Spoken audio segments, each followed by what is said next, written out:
Good evening everyone. थोड़ी ही देर में class start कर देंगे। तब तक जो ज्वाइन नहीं हुआ है उसको ज्वाइन करवा दें। फिर हम क्लास कंटिन्यू करेंगे।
चैट बॉक्स में आज की क्लास की अटेंडेंस का लिंक भेज दिया है। जो भी ज्वाइन किए हैं वो अटेंडेंस लगा दें, फिर हम क्लास कंटिन्यू करेंगे। 5 मिनट वेट करेंगे, फिर हम क्लास को कंटिन्यू कर देंगे। जब तक कोई ज्वाइन नहीं होता उसको ज्वाइन करवा दें, फिर हम क्लास को कंटिन्यू करेंगे।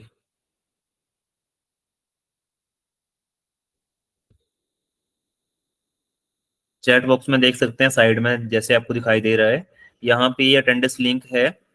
इसको क्लिक करके जैसे आप रोज अटेंडेंस लगाते हैं वैसे आज भी अटेंडेंस लगा दें। फिर हम क्लास पे आ जाएंगे। फिर किसी भी तरह की कोई डिस्टरबेंस नहीं होगी।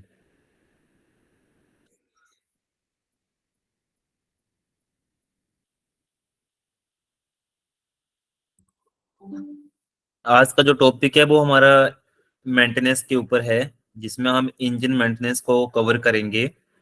तो ये सेशन भी हमारे दो तरह का होगा। एक में आपको वीडियो दिखाई जाएगी और दूसरे में आपको उस वीडियो के बारे में समझाया जाएगा। तो जिसके भी कोई किसी के भी कोई भी डाउट हो तो वो पॉइंट आउट करके रख लें, और लेक्चर के बाद जो है आपके साथ उनको डिस्कस किया जाएगा और उनको सोल्व किया जाएगा।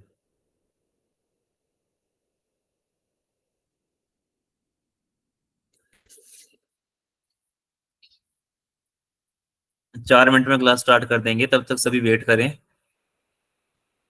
और तब तक सभी अटेंडेंस लगा दें।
चलो आज का जो सेशन है उसे स्टार्ट करते हैं। तो सबसे पहले जो हमारा सेशन रहेगा उसमें हम आपको एक वीडियो दिखाएंगे, जिसमें एक व्हीकल एक इंजन के कंपोनेंट्स के बारे में बताया जाएगा। ठीक है। उसके बाद जो है उन व्हीकल के जो भी कंपोनेंट्स हैं उनको डिटेल में आपके साथ जो है साझा किया जाएगा। जो भी उसमें प्रॉब्लम्स आएगी वो अपने पूछनी है बाद में, पहले आपको बताया जाएगा फिर आपको आपसे उन चीजों के बारे में पूछा जाएगा। ठीक है। तो सबसे पहले हम वीडियो सेशन स्टार्ट करते हैं। तो वीडियो में सभी ने बने रहना है लास्ट तक और इसको ध्यान से सुनना है, समझना है। ठीक है। तो इस वीडियो में एनिमेशन के थ्रू जो आपको कुछ समझाया जाएगा, तो इसमें किसी भी तरह की साउंड नहीं रहेगी। आपको सिर्फ देखना है, पार्ट्स के नाम याद रखने हैं, कौन सा पार्ट्स कौन सा है, क्या काम है, वो आपको बाद में बताया जाएगा। तो सबसे पहले आपको इंजन में कौन कौन से पार्ट्स होते हैं उनकी जानकारी जो है अच्छे से लेनी है, उसके बाद हम आगे उनके बारे में आपको बताएंगे। चलो शुरू करते हैं आज का जो सेशन है।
जैसा कि आप सब ने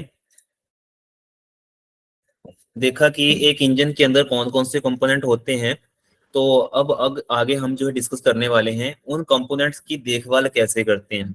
तो सबसे पहले सबको ये पता होगा कि इंजन के अंदर जो एक इंजन ऑयल ऐड किया जाता है, जो इंजन के पार्ट्स को घिसने से तथा उसकी गर्मी को कम करने के लिए प्रयोग में लाया जाता है। जैसे आप यहाँ पे देख सकते हैं, इस तरह का जो है एक इंजन ऑयल होता है जो हर गाड़ी में यूज किया जाता है। ठीक है, इलेक्ट्रिकल को छोड़ के जितने भी हमारे आईसी इंजन होते हैं, इंटरनल कम्बशन इंजन या स्पार्क इग्निशन इंजन जो भी होते हैं, तो उसमें जो है इंजन ऑयल का प्रयोग जो है किया जाता है। ठीक है, तो इसमें सबसे इम्पोर्टेंट चीज क्या होती है, जैसे यहाँ पे फर्स्ट पॉइंट है रेगुलर ऑयल चेंज। तो रेगुलर ऑयल चेंज का मतलब क्या होता है, ये आपको मैं पहले बता देता हूँ। इसका मतलब ये होता है कि जो कंपनी ने एक व्हीकल का शेड्यूल बनाया है कि इतने किलोमीटर के बाद इस व्हीकल का जो है इंजन ऑयल चेंज होगा या ये पार्ट्स चेंज होगा, वो उसका रेगुलर ऑयल चेंज के बीच में आएगा। ठीक है, तो इस ऑयल का काम क्या होता है, इस ऑयल का काम जो है इंजन के पार्ट्स को लुब्रिकेट करना होता है। लुब्रिकेट का मतलब होता है कि किसी चीज को तेल लगाना, उसको बोलते हैं लुब्रिकेट करना, ठीक है। तो इसका काम होता है इंजन के अंदरूनी कंपोनेंट्स को लुब्रिकेट करना, ताकि वो वियर एंड टियर कम से कम करें और लॉन्ग टाइम टाइम तक जो है चलते रहें, ठीक है। तो इसी तरह से जो है हमारा दूसरा पॉइंट है एयर फिल्टर मेंटेनेंस। तो इस टॉपिक में सिर्फ हम मेंटेनेंस की बात करेंगे, ठीक है। तो मेंटेनेंस में सिर्फ जो इंजन के पार्ट्स जो चेंज होते हैं या उनको हम रिपेयर कर सकते हैं उसी की बात करेंगे। जैसे दूसरा पॉइंट है एयर फिल्टर मेंटेनेंस। तो इसका मतलब ये होता है कि जो इंजन के अंदर हवा जाती है उसको क्लीन करना, उसको साफ करना, उसको फिल्ट्रेट करना। बोलने का मतलब ये है कि इन्वायरमेंट में बहुत ज्यादा धूल मिट्टी कण भी होते हैं। कई बार हमें गाड़ी जो है रेतीली जगह पे लेकर भी जाना पड़ जाता है। तो वहां पर अगर धूल मिट्टी कण ज्यादा है और वो डायरेक्ट इंजन के अंदर चले जाएंगे, तो हो सकता है कि इंजन के जो कंपोनेंट्स हैं वो जल्दी ही खराब हो जाएं, उसमें जल्दी ही घिसावट शुरू हो जाए।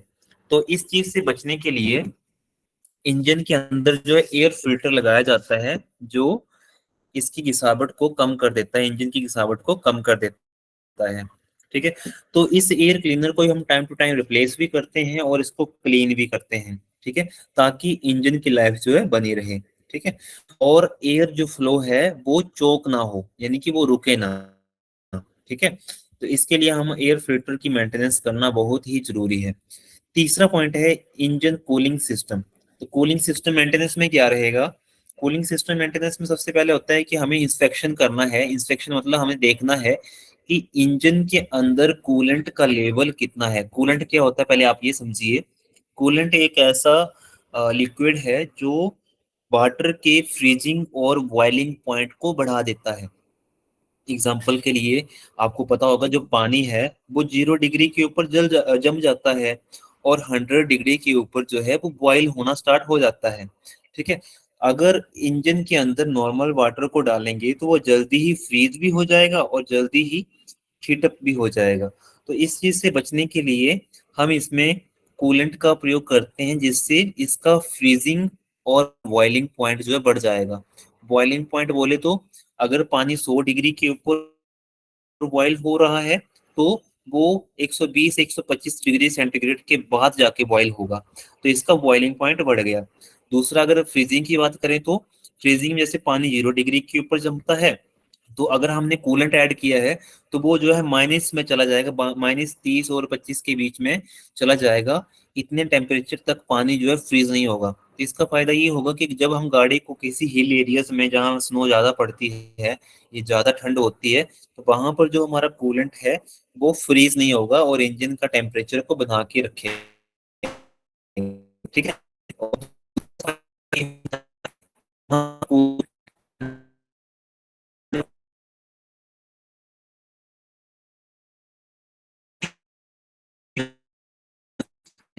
कूलेंट का प्रयोग करते हैं ताकि इंजन के अंदरूनी पार्ट्स खराब ना हो और उनकी लाइफ जो है बनी रहे। ऐसा करना क्यों जरूरी होता है? क्योंकि जो रेडिएटर है, रेडिएटर का काम होता है हीट को कम करना। कूलेंट में हीट है, उसको कम करने के लिए हम रेडिएटर का प्रयोग करते हैं, ठीक है। तो रेडिएटर के अपर टैंक में जब गर्म पानी आएगा वो नीचे, तो जो बाहर की हवा है उसके टेम्परेचर को एक रेडिएटर लगाया जाता है, ठीक है। तो आप यहाँ डायग्राम में देख सकते हैं रेडिएटर इस चीज को बोलते हैं, ठीक है। और यहाँ पर जैसे आपको कर्सर दिखाई दे रहा होगा, ठीक है, तो इस चीज को हम बोलते हैं, जैसे ये है रिजर्वायर जिसमें ऑयल जो है, जिसमें जो कूलेंट जो है इकट्ठा रहता है, जब जरूरत पड़ती है तो यहाँ से निकल जाता है और यहाँ पे वापस भी आ जाता है और ये इंजन के साथ अटैच रहता है, ठीक है। तो कूलिंग सिस्टम जो एक इंजन के लिए बहुत जरूरी है। कूलिंग सिस्टम के बिना इंजन 10 किलोमीटर भी नहीं चल सकता, क्योंकि वो जल्दी ही खराब हो जाएगा, जल्दी ही इंजन जो है सीज हो जाएगा, ठीक है। अगला पॉइंट जो है हम इसे ब्रीफ में आगे भी डिस्कस करेंगे। अगला जो पॉइंट है वो स्पार्क प्लग है। अब स्पार्क प्लग देखने में कुछ इस तरह का होता है, जैसे आपको वीडियो में भी दिखाया गया था। तो स्पार्क प्लग देखने में कुछ इस तरह का होता है, जिसका मुख्य कार्य जो है इंजन के अंदर एयर फ्यूल मिक्सचर को जलाना होता है। तो एयर फ्यूल मिक्सचर जलाने का मतलब ये है कि जो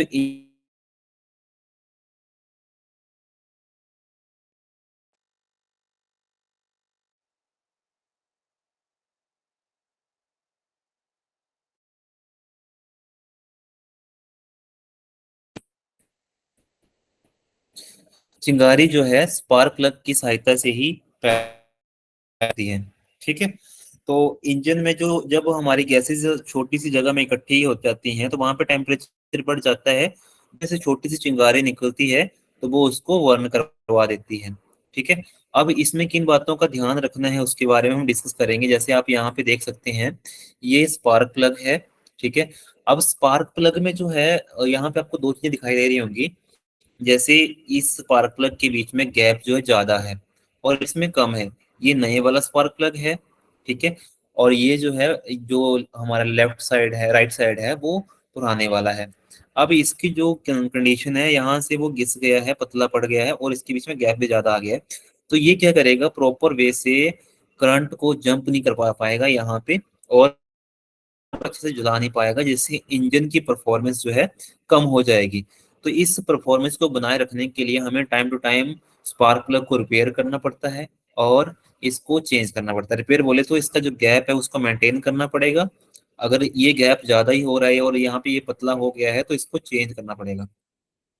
ठीक है। तो इस तरह से जो है हम इंजन को मेंटेन कर सकते हैं स्पार्क प्लग को चेंज करके भी। ठीक है। तो पांचवा जो पॉइंट है वो है हमारा fuel ignition system, fuel supply system या फ्यूल सिस्टम मेंटेनेंस बोल सकते हैं हम इसे। तो इसका मतलब क्या होता है, जैसे आपको बता देते हैं, फ्यूल सप्लाई सिस्टम का मतलब ये होता है कि जिनके अंदर इंजेक्टर्स लगे होते हैं उन क्लीनिंग करना, जैसे आप यहाँ पे देख सकते हैं, इन इंजेक्टर्स की क्लीनिंग करना क्या होता है, फ्यूल सप्लाई सिस्टम की मेंटेनेंस करना होता है। ये क्या करते हैं, इंजन के अंदर फ्यूल को स्प्रे करते हैं, जैसे आप यहाँ पे देख सकते हैं। तो स्प्रे करने का काम जो है इनका रहता है। ठीक है। तो स्प्रे जब ये करेंगे, ठीक है, तो ये प्रॉपर वे से करने चाहिए। अगर इनमें छोटा सा भी कचरा फंस जाएगा तो ये प्रॉपर वे से स्प्रे नहीं कर पाएंगे। ठीक है। तो इसको टाइम टू टाइम मेंटेन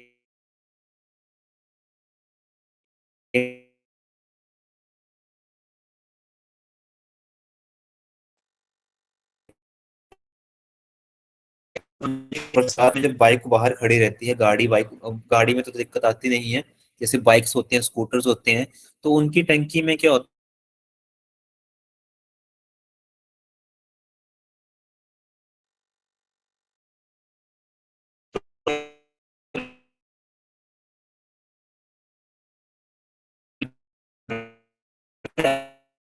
वो टंकी के अंदर जंग लगा देंगी। तो वो जंग क्या करेगा, इस सप्लाई सिस्टम के बीच में जाके फंस जाएगा और इनको चौक कर देगा। तो इस चीज से बचने के लिए हमें फ्यूल सप्लाई सिस्टम को मेंटेन करके रखना पड़ता है। ठीक है। तो इसी तरह से जो है, जैसे आपको आगे बताया गया है, यहाँ पे दो पॉइंट्स हैं। यहाँ पे टाइमिंग और चेन। अब टाइमिंग टाइमिंग बेल्ट्स क्या होती है, जैसे आपको वीडियो में दिखाया गया, इंजन की जो क्रैंकशाफ्ट है वहां पर छोटा गियर होता है और ऊपर बड़ा गियर होता है जो बाल्ब को ओपन और क्लोज करता है। आगे आपको वीडियो में दिखाया जाएगा एक बार। ठीक है। तो इसको जोड़ने वाले जो कंपोनेंट्स होते हैं वो बेल्ट्स या चेन होती है। ठीक है। तो यहाँ पे मेंटेनेंस की बात हो रही है, तो ये यहाँ पे क्या होता है, ये पार्ट्स जो है कुछ टाइम के बाद जो है घिसना स्टार्ट कर देते हैं। घिसना बोले तो यहाँ से ये टूट जाएगा या तो ये घिस जाएगा। ठीक है। तो इसको टाइम टू टाइम चेंज करना पड़ता है। ये भी दो तरह के आते हैं, एक तो आता है ऐसे जो बेल्ट टाइप होता है, जैसे बेल्ट होती हैं रबड़ की या प्लास्टिक की, वैसे आता है। और दूसरा जो हमारा चेन टाइप, जैसे साइकिल की चेन होती है, बाइक की चेन होती है, उस तरह का जो है, इस तरह की जो है चेन टाइप जो है ड्राइव्स आती हैं, जो इंजन की पावर को एक स्थान से दूसरे स्थान तक पहुंचाती हैं। तो इनकी भी टाइम टू टाइम रिपेयर करना बहुत ही जरूरी है। ठीक है। तो इसी तरह से जो है, अगला जो पॉइंट है, सातवां पॉइंट जो है, बैटरी मेंटेनेंस।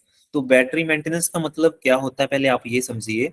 तो बैटरी मेंटेनेंस का मतलब ये होता है कि जो इंजन के अंदर बैटरी, जो गाड़ी के अंदर बैटरी लगाई गई है, उसकी जो वोल्टेज है, उसका जो करंट है, वो एक निश्चित रेंज तक होना चाहिए जितना उसमें होना चाहिए। ठीक है। तो उसको जो है रेगुलर बेस पर मेंटेन करना चाहिए, जैसे महीने में एक बार कर लिया। ठीक है। या किसी शॉप पे जाके उसको चेक करवा लिया, वो आपको कंटिन्यूस बेस पे करना चाहिए ताकि बैटरी की लाइफ को बढ़ाया जा सके। दूसरा, जो उसके अंदर इलेक्ट्रोलाइट पड़ता है, जो एसिड पड़ता है, या फिर आप डिस्टिल्ड वाटर बोल सकते हैं, जो पड़ता है, उसको जो टाइम टू टाइम चेक करना होता है ताकि वो कभी आपको धोखा ना दे, गाड़ी में किसी भी तरह की दिक्कत ना लाए। ठीक है। तो इस तरह से करने से क्या होता है, बैटरी की लाइफ जो है बढ़ जाती है। जैसे आपको मैं दिखा देता हूँ। जैसे आपको यहाँ पे दिखाई दे रहा होगा, एक बैटरी के ऊपर जो है व्हाइट पाउडर टाइप जो फ्लक्स जो है आ गया है। ऐसी कंडीशन में क्या होता है, बैटरी जो प्रॉपर वे से काम नहीं कर पाती है, और बैटरी का जो करंट है वो इन वायर से होते हुए इंजन तक नहीं पहुंच पाता है। तो इस चीज से बचने के लिए हमें बैटरी को प्रॉपर वे से मेंटेन करना पड़ता है। ठीक है। अगर ऐसी कंडीशन बार बार आ रही है तो इसको क्लीन करवा के यहाँ पर ग्रीस या फिर जो बैटरी ग्रीस आती है उसको लगा सकते हैं। जिससे क्या होगा, जो प्रॉपर सर्किट है वो बना रहेगा और सर्कुलेशन जो करंट की होती रहेगी और इंजन हमारा सही तरीके से काम करता रहेगा। ठीक है। तो इसको बोलने का मतलब ये है, अगर आपने गाड़ी में नई बैटरी भी लगाई है तब भी उसमें ग्रीस लगाना बहुत जरूरी है, ताकि इसको फ्लक्स से बचाया जा सके। ठीक है। तो इस तरह से जो है हम बैटरी की मेंटेनेंस कर सकते हैं, जैसे आपको दिखाया गया है। अगला जो पॉइंट है, आठवां जो पॉइंट है, वो है बेल्ट एंड होजेस। होजेस क्या होती हैं, जो पाइप्स होती हैं उनको होजेस बोलते हैं। और बेल्ट जो है, जैसे आपको यहाँ पे दिखाई दे रहा है, इस चीज को बोलते हैं बेल्ट। अब इसका काम क्या होता है। अब बेल्ट का काम बोले तो बेल्ट का काम है ड्राइव देना, यानी कि एक जगह से पावर को उठाना दूसरी जगह तक पहुंचाना। सिंपल सा एग्जांपल देते हैं, जैसे आपने जो रोड की साइड में गन्ना पीड़ने वाले होते हैं, गन्ना जूस बनाने वाले होते हैं, उनके पास इंजन होता है और उनकी एक गन्ना पीटने वाली मशीन होती है। ठीक है। तो उसको चलाने के लिए एक इंजन से बेल्ट जोड़ी होती है, जो उसकी मशीन को घुमाती है और वो अच्छे से काम करती है। तो इसी तरह से इंजन के बीच में भी काफी बेल्ट्स होती हैं जो पावर को ट्रांसमिट करने का काम करती हैं। ठीक है। तो यहाँ पर अगर देखा जाए तो यहाँ पर क्या है, एक पुली यहाँ पे जुड़ी है, एक यहाँ पे, एक यहाँ पे, एक यहाँ पे और एक ऊपर है। ठीक है। तीन पुलियां जो है यहाँ पे, तीन या चार पुलियां जो कनेक्टेड है आपस में। ठीक है। जो चलने का काम कर रही है यहाँ पे। तो यहाँ पर देखेंगे तो ये जो सिस्टम है, जो सबसे ऊपर है कोने में जो है, तो इसका काम होता है इंजन के अंदर बिजली पैदा करना, इसको बोलते हैं अल्टरनेटर। ठीक है। तो अल्टरनेटर का काम है इलेक्ट्रिसिटी प्रोड्यूस करना, ताकि इंजन जो है प्रॉपर वे से काम करता रहे। ठीक है। और दूसरा है हमारा ये वाटर पंप, जो इंजन की कूलिंग का काम करता है। ये टेंशनर है जो बेल्ट को टाइट करके रखता है, और ये जो है एसी पंप है, जो एसी को चलाने के काम में लाया जाता है। ठीक है। अब यहाँ पे समझाने का मतलब यही है, इन केस मान लो ये बेल्ट टूट जाती है, तो आपकी गाड़ी एक स्थान से दूसरे स्थान तक नहीं जा सकती, यानी कि हिल भी नहीं सकती है वो। ठीक है। तो उस टाइम पे क्या होगा, इंजन स्टार्ट नहीं होगा। क्यों? क्योंकि इलेक्ट्रिसिटी बनाने वाला सिस्टम जो टोटली ठप पड़ गया है, वो बिजली पैदा नहीं कर पा रहा है और इंजन हमारा एक स्थान से दूसरे स्थान तक नहीं जा सकता है। तो इसमें सबसे मेन क्या होता है, जो इंजन के अंदर बेल्ट लगी हैं उनको भी टाइम टू टाइम जो है रिप्लेस करना होता है, ताकि वो प्रॉपर वे से काम करते रहें। ठीक है। तो इसी तरह से जो नॉर्मल पॉइंट है, उसका नाम है proper warm up and pro and cool down.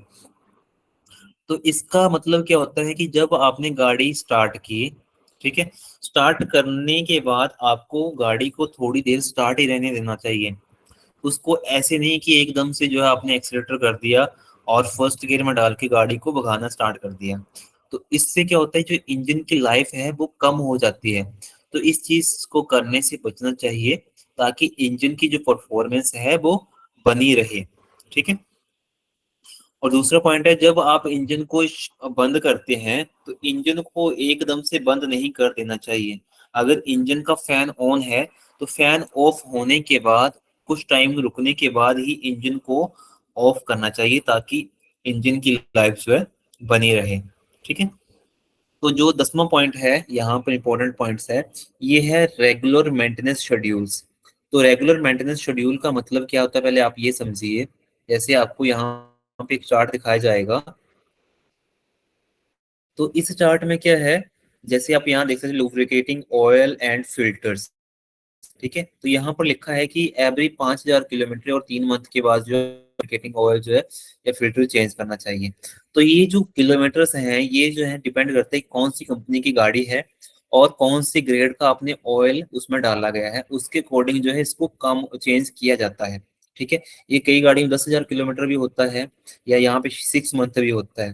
तो ये टाइम टू टाइम जो चेंज होता रहता है हर गाड़ी का। ठीक है, गाड़ी के अकॉर्डिंग जो है ये बनाया जाता है, वो हमें लाइफ टाइम जो फॉलो करना पड़ता है। ठीक है, तो इस तरह से हर पार्ट्स को जो है उसके टाइम के ऊपर ही हमें चेंज करना चाहिए।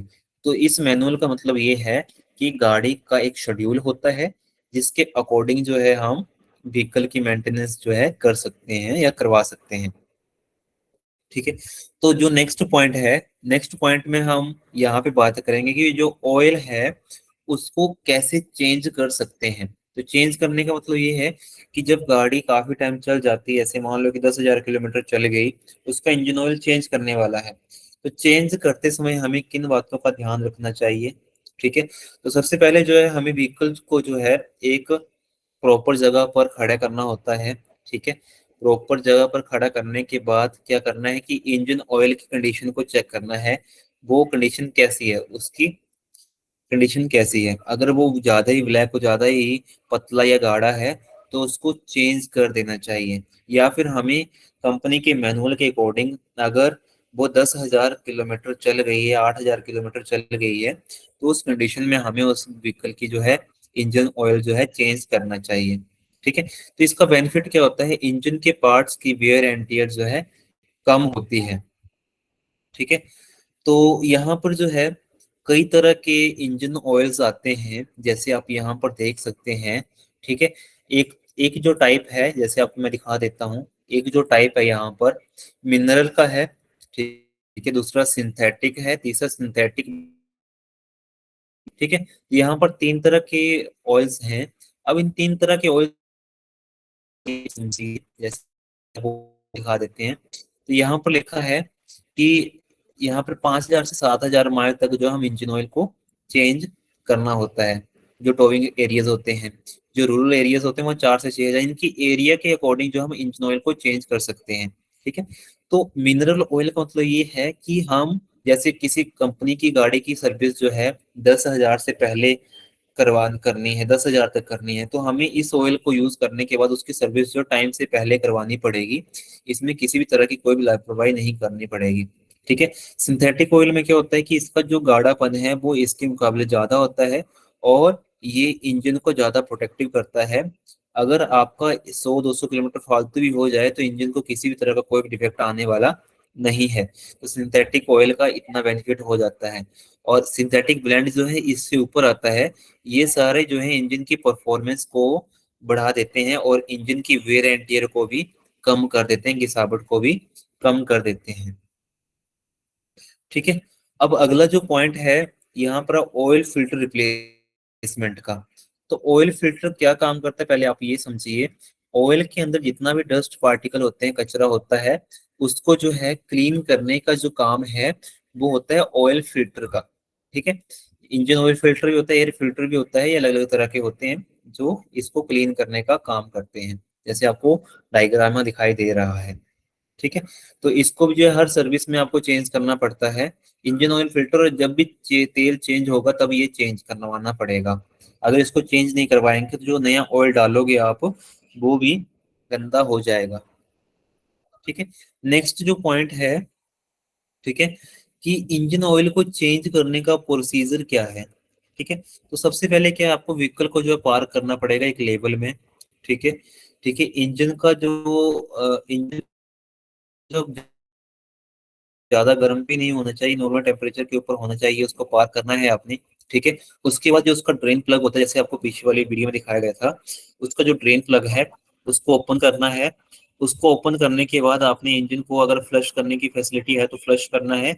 उसके बाद आपने प्लग को बंद करना है, फिर आप नया ऑयल जो उसके बीच में ऐड कर सकते हैं। ठीक है, अब यहाँ पर मेन बात आती है, ऑयल ऐड करने के बाद आपको किन बातों का ध्यान रखना है। ठीक है, तो यहाँ पर जो है एक गेज आपको प्रोवाइड की जाती है इंजन के साथ ही, जिसमें मिनिमम और मैक्सिमम लेवल होता है। ठीक है, जैसे आप यहाँ पे पॉइंट्स देख सकते हैं। ठीक है, इन पॉइंट्स में मिनिमम और मैक्सिमम लेवल है। अगर ऑयल मिनिमम लेवल से नीचे है तब आप गाड़ी को कभी ना चलाएं। ठीक है, अगर आपका ऑयल मैक्सिमम लेवल तक है या इसके 1-2 पॉइंट नीचे है तब ये चल जाएगा, पर इसके ऊपर हो तो भी हमें उस कंडीशन में ऑयल व्हीकल को नहीं चलाना चाहिए। ये मैक्सिमम लेवल के ऊपर कब आएगा, जब कोई मैकेनिक गलती से ज्यादा ऑयल डाल देगा, और उसको चेक नहीं करेगा, तो उस केस में क्या होगा, इंजन के अंदर का प्रेशर बढ़ जाएगा। जो ऑयल इंजन के अंदर डाला है वो प्रेशर से जो ज्वाइंट्स होते हैं वहां से बाहर निकलना स्टार्ट कर देगा, या फिर इंजन के अंदर एक्सीड प्रेशर बढ़ाना शुरू कर देगा, जो इंजन के लिए हानिकारक है। तो हमें रूटीन में महीने में एक बार जो है इंजन का लेवल चेक करना चाहिए। अगर वो ज्यादा कम हो रहा है तो उसको चेक करवाना चाहिए, या उसको फिलअप करवाना चाहिए, या उसकी सर्विस करवानी चाहिए। मिनिमम लेवल से नीचे हमें कभी भी व्हीकल को नहीं चलाना चाहिए। तो इन दो बातों का आपको ध्यान रखना है, मिनिमम और मैक्सिमम लेवल का, ताकि व्हीकल की लाइफ जो है बनी रहे। अगला जो पॉइंट है यहाँ पर है, जो ऑयल इंजन से बाहर निकल रहा है, ठीक है, उसको क्या करना चाहिए, ठीक है, उसको कैसे यूज करना चाहिए। सिंपल सी बात है, जो गाड़ियों से ऑयल, ब्लैक ऑयल बाहर निकलता है, उसको कभी भी जो है आपको इन्वायरमेंट में नहीं छोड़ना है। ठीक है, इन्वायरमेंट में छोड़ने से क्या होगा, ठीक है, जैसे मान लो आप किसी सैंड के अंदर जो है, उसके अंदर के जो केमिकल हैं वो इन्वायरमेंट को खराब कर देंगे। बोलने का मतलब ये है, जहां पर आप इंजन ऑयल को फेंकेंगे वहां की जो जमीन है वो बंजर हो जाएगी, वहां पर किसी भी तरह की खेती नहीं हो पाएगी। ठीक है, तो इस चीज से बचने के लिए इंजन ऑयल को जो है आपको जो रिसाइकल सेंटर्स होते हैं वहां पर देना चाहिए। बोलने का मतलब ये, जो मैकेनिक्स होते हैं उन्होंने ऑयल को इकट्ठा करने के लिए टैंक लगाए होते हैं, जब उनके पास ज्यादा ऑयल हो जाता है तो वो जो है उसको रिसाइकल सेंटर में दे देते हैं। ठीक है, जिससे इन्वायरमेंट को बचाया जा सकता है। ठीक है, तो इस तरह से आपको ध्यान रखना होता है।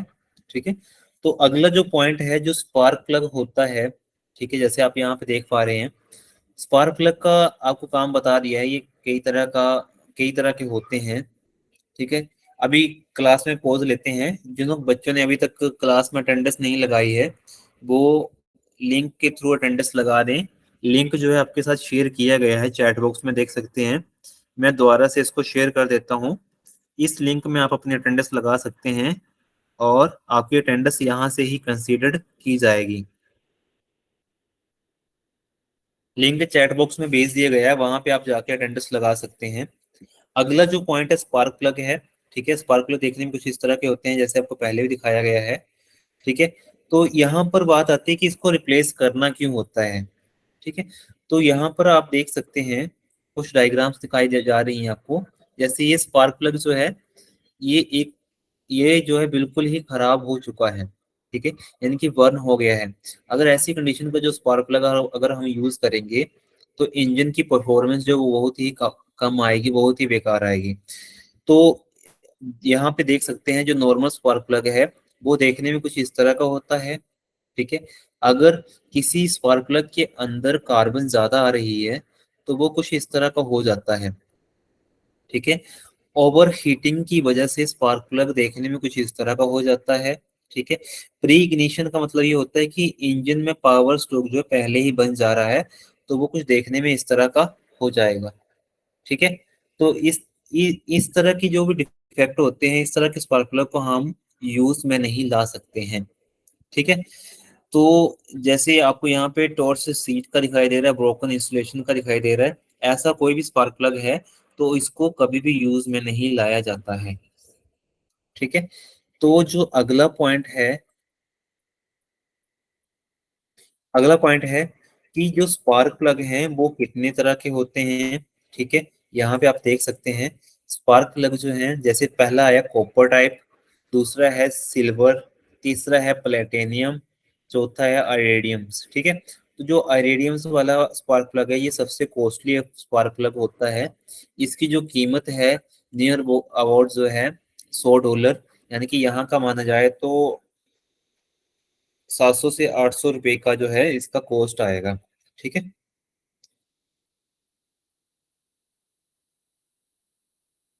7 से 8 हजार तक की जो है इसकी कॉस्ट आएगी। सॉरी। तो आगे आप देख सकते हैं, इस तरह के स्पार्क प्लग जो है व्हीकल्स के बीच में यूज में लाए जाते हैं। तो जो नेक्स्ट पॉइंट है हमारा, हम इस स्पार्क प्लग को रिप्लेस कैसे कर सकते हैं, प्रोसीजर क्या है। तो पहला पॉइंट ये है कि इंजन का जो टेम्परेचर है, ठीक है, वो कूल होना चाहिए।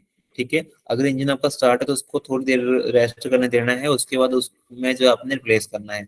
दूसरा, remove the spark plug wires and ignition coils. जितने भी इग्निशन कॉइल्स, जितना भी इलेक्ट्रिकल सर्किट स्पार्क प्लग के साथ जुड़ा हुआ है, उसको आपको रिमूव करना पड़ेगा।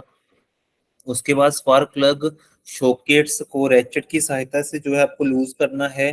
ठीक है, स्पार्क प्लग का गैप चेक करना है नए वाले का, और उसको जो है गाड़ी में फिट कर देना है।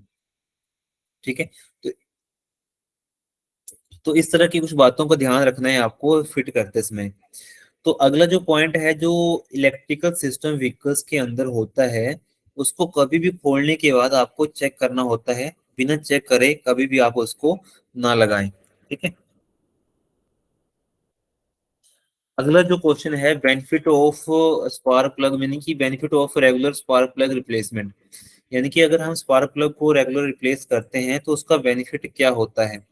तो स्पार्क प्लग को रिप्लेस करने का बेनिफिट ये होता है कि जो इंजन की परफॉर्मेंस है उसको बढ़ाया जा सकता है। ठीक है, दूसरा है, इग्निशन सिस्टम की रिलायबिलिटीज को भी इंक्रीज किया जा सकता है। Reduce of risk of miss fire, यानी कि जो मिस फायर करने का रिस्क है उसको भी कम किया जा सकता है। तो इस तरह के काफी फायदे होते हैं जो स्पार्क प्लग से हमें मिल सकते हैं।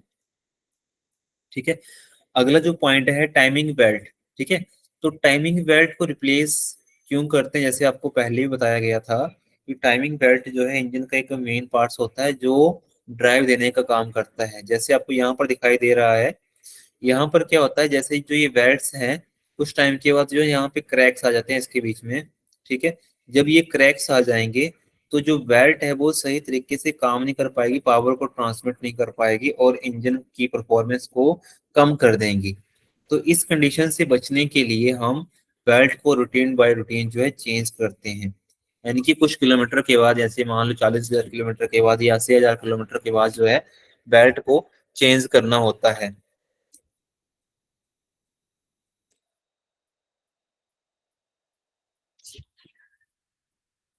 ठीक है, तो बेल्ट जो है कुछ इस तरह से व्हीकल के अंदर लगी रहती है, जैसे आपको दिखाया गया है।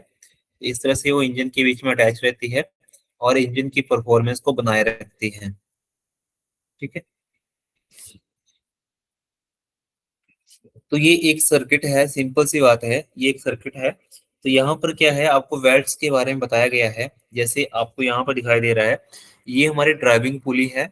ठीक है, ड्राइविंग पुली से जो है हमने ड्रिवन पुली को चलाना है, यानी कि यहाँ से कुछ काम लेना है, यहाँ से भी कुछ काम लेना है, यानी कि दो पुलियां यहाँ पे लगाई गई हैं। ठीक है, अब यहाँ पर जो है, एक तो ये आइडल पुली है। ठीक है, जो क्या कर रही है, यहाँ से पावर को यहाँ से होते हुए इस साइड को भेज रही है। जैसे आपको ये दिखा देता हूँ मैं एक बार दोबारा से। यानी कि जो ड्राइवन की जो इंजन की जो पावर है उसको यहाँ से होते हुए फर्स्ट पुली में भेज रही है, फर्स्ट पुली से होते हुए इस आइडल पुली में जा रही है, फिर यहाँ से आइडल पुली लगी है जो इस बेल्ट को दबा रही है, और यहाँ से जो है सेकंड पुली में जा रही है, और यहाँ पे एक टेंशनर लगाया गया है जो बेल्ट को एडजस्ट कर सकता है वाइब्रेशन के दौरान भी। ठीक है, तो ये जो है एक सर्किट है बेल्ट का। अब इस सर्किट को बनाए रखने के लिए बेल्ट की जो लाइफ है वो सही होनी चाहिए। ठीक है, तो इसलिए हमें टाइम टू टाइम जो है बेल्ट को चेंज करना पड़ता है। तो ऐसा ही सेम सर्किट जो है इंजन के बीच में रहता है। ठीक है, अगर मान लो ये बेल्ट क्रैक हो जाती है, तो इस बेल्ट के क्रैक होने से ये दो सिस्टम जो काम कर रहे थे वो ठप पड़ जाएंगे, वो काम नहीं कर पाएंगे। तो इसी तरह से जो इंजन में जो है इस बेल्ट से अल्टरनेटर भी चलता है। ठीक है, और वाटर पंप भी चलते हैं, यानी कि काफी सिस्टम, एसी भी इसी से चलता है। अगर ये बेल्ट टूट जाएगी तो ये सारे कंपोनेंट जो है अच्छे से काम नहीं कर पाएंगे। ठीक है, ठीक है, ये कुछ इंजन के कंपोनेंट्स हैं जो आपको दिखाई दे रहे हैं। इंजन में कुछ इस तरह के कंपोनेंट्स रहते हैं। ठीक है, तो इंजन की जो कंडीशन है कुछ इस तरह की हो जाती है, जिसको अगर हम इसको मेंटेन नहीं करेंगे तो इंजन अंदर से इतना गंदा हो जाएगा जो सही तरीके से काम नहीं कर पाएगा। ठीक है, तो इसको रेगुलर टाइम पे मेंटेन करना बहुत ही जरूरी है। ठीक है, तो इसको क्लीनिंग करने के बाद हम इसको दोबारा से यूज लाने के लिए बना सकते हैं। ठीक है, तो ये प्रोसेसेस हैं कुछ जो इंजन को बनाने का काम करते हैं।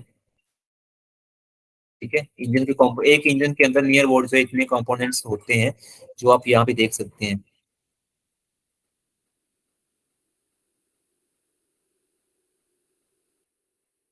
ठीक है। ठीक है, तो आज का जो लेक्चर है वो बस इतना ही है। ठीक है, अगर इसमें किसी का कोई डाउट है तो चैट बॉक्स में मैसेज कर सकता है, अपने डाउट क्लियर कर सकता है।